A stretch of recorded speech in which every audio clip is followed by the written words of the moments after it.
అది 9th August. కలకత్తాలోని 31 సంవత్సరాలు గల ఒక ట్రైనీ డాక్టర్ని దారుణంగా హత్య చేశారు.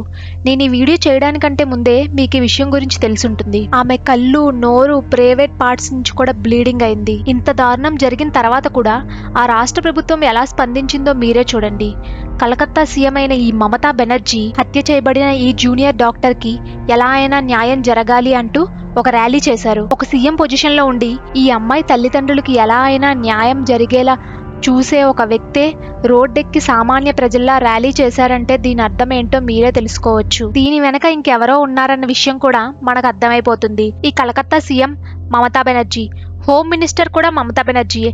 ఇంకో షాకింగ్ విషయం ఏంటంటే హెల్త్ మినిస్టర్ కూడా ఈ మమతా బెనర్జీయే. మొత్తం ఇన్ని పొజిషన్స్ ని ఒక మహిళ లీడ్ చేస్తుంది అంటే సాటి మహిళకు అన్యాయం జరిగిన ఈ మమతా బెనర్జీ ఎలా రియాక్ట్ అవ్వాలి? ఈ మమతా బెనర్జీపై మీ అభిప్రాయం ఏంటో తప్పకుండా కామెంట్ చేయండి. RG Kar medical hospital and కాలేజ్లో సెకండ్ ఇయర్ చదువుతున్న post graduation trainee doctor night duty చేసిన తర్వాత సెమినార్ హాల్లో తన ఫ్రెండ్స్ తో కలిసి డిన్నర్ చేసింది. అరౌండ్ 36 అవర్స్ డ్యూటీ చేయడం వల్ల ఈ డాక్టర్ అదే సెమినార్ హాల్లో రెస్ట్ తీసుకుందామని ఉండిపోయింది. ఎందుకంటే ఆ హాస్పిటల్లో డాక్టర్స్ కి స్పెషల్ రూమ్ లేకపోవడం వల్ల. ఆగస్ట్ 9th, 2024 మార్నింగ్ అదే సెమినార్ హాల్లో ఆ జూనియర్ డాక్టర్ రక్తపు మడుగులో సెమీ నాక్డ్ గా పడుంది. తన కళ్ళు, నోరు ఇంకా ప్రైవేట్ పార్ట్స్ నుంచి కూడా బ్లీడింగ్ అయింది. ఇది చూసిన కాలేజ్ యాజమాన్యం పోలీసులకి ఉదయం దగ్గరగా 7 గంటల సమయంలో ఇన్ఫార్మ్ చేశారు. పోలీసులు వచ్చి ఇన్వెస్టిగేషన్ చేసిన తర్వాత అరౌండ్ 3 అవర్స్ కంప్లీట్ అయిపోయాక ఆ జూనియర్ డాక్టర్ పేరెంట్స్ కి మీ అమ్మాయి సూసైడ్ చేసుకుంది, త్వరగా రండి అని ఇన్ఫార్మ్ చేశారు. దాదాపు 3 గంటల వరకు పోలీసులు ఆ పేరెంట్స్ ని కూతుర్ని చూడనివ్వకుండా బయటే ఆపేశారు. బాడీ చూసిన వెంటనే ఆ తల్లిదండ్రులకు అర్థమైపోయింది ఇది సూసైడ్ కాదు, ఖచ్చితంగా మర్డరే అయి ఉంటుందని. అయితే పోస్ట్ మార్టం జరిగిన తర్వాత ఎలాంటి వారికైనా సరే వణుకు పుట్టాల్సిందే.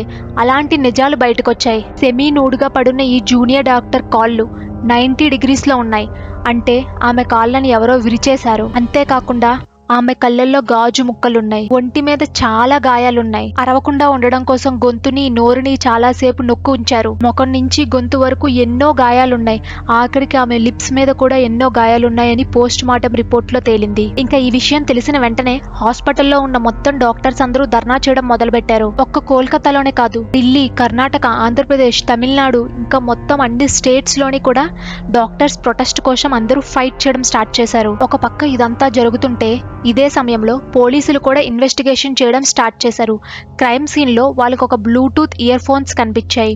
ఇదే పోలీసులకి కీ పాయింట్ అయింది. హాస్పిటల్లో ఉన్న సెమినార్ హాల్లో సీసీ కెమెరాస్ లేకపోవడం వల్ల హాస్పిటల్లో ఉన్న మిగతా కెమెరాస్ నుంచి ఇన్ఫర్మేషన్ గ్యాదర్ చేసి ఆ రోజు హాస్పిటల్ ఎవరెవరు వచ్చారు, ఎవరెవరు వెళ్లారు అన్న ఇన్ఫర్మేషన్ అంతా గ్యాదర్ చేసి ఒక లిస్ట్ ప్రిపేర్ చేశారు. ఈ లిస్ట్ లో సంజయ్ రాయ్ అనే ఈ వ్యక్తి ఉన్నాడు. ఈ సంజయ్ రాయ్ 4 AM టైంలో హాస్పిటల్లోకి ఎంటర్ అవుతున్న సీసీ కెమెరాస్ లో రికార్డ్ అయింది. అదే టైంలో ఈ సంజయ్ మెడలో బ్లూటూత్ హెడ్సెట్ కూడా ఉంది. కానీ 40 minutes తర్వాత అదే సీసీ కెమెరాలో ఈ సంజయ్ రాయ్ బయటికి వెళ్తున్నట్టుంది. కానీ తన మెడలో ఈ హెడ్సెట్ లేదు. పోలీసులు సంజయ్ రాయ్ హెడ్సెట్ కి బ్లూటూత్ ని కనెక్ట్ చేసి చూశారు.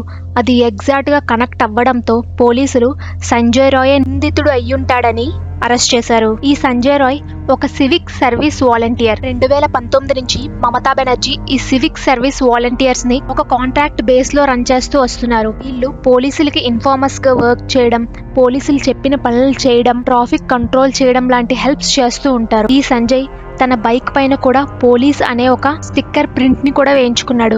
తిని ఒక సివిక్ వాలంటీర్ అయినప్పటికీ కూడా పోలీస్ అని చెప్పుకుని తిరుగుతూ ఉంటాడు. రీసెంట్ గా ఈ సంజయ్ రాయ్ ని ఆర్జీ కార్ మెడికల్ కాలేజ్ లో ఒక అవుట్ పోస్ట్ లో అపాయింట్ చేశారు. దానివల్ల ఈ సంజయ్ రాయ్ మొత్తం హాస్పిటల్ ఈజీగా వెళ్లేవాడు. ఈ సంజయ్ రాయ్ కి ఇప్పటికే 4 సార్లు పెళ్లిళ్ళయ్యాయి.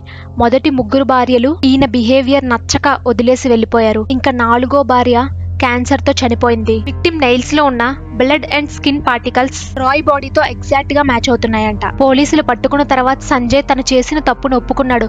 అతనిలో కొంచెం కూడా రిగ్రెట్నెస్ లేదని పోలీసులు చెప్పారు. ఈ సంజయ్ రాయ్ ఇంతకు ముందే తాగి చాలా మంది స్టూడెంట్స్ తో మిస్బిహేవ్ చేశాడని అక్కడున్న స్టూడెంట్స్ అండ్ డాక్టర్స్ చెప్తున్నారు. ఇదంతా ఇలా పక్కన పెడితే ఈ ఆర్జీ కార్ మెడికల్ కాలేజ్ వాళ్ళు ఇన్సిడెంట్ జరిగిన ప్లేస్ నుంచి ఒక 20 meters దూరంలో హాస్పిటల్లో ఒక రినోవేషన్ వర్క్ కూడా స్టార్ట్ చేశారు. ఇదంతా కూడా కేసును తారుమారు చేయడానికే అని అర్థమవుతుంది. ఈ పోస్ట్ మార్టం రిపోర్ట్ చూసిన ఒక డాక్టర్ ఇది ఖచ్చితంగా వన్ మ్యాన్ అటాక్ అయితే కాదు, ఖచ్చితంగా గ్యాంగ్ అటాకే అని చెప్పారు.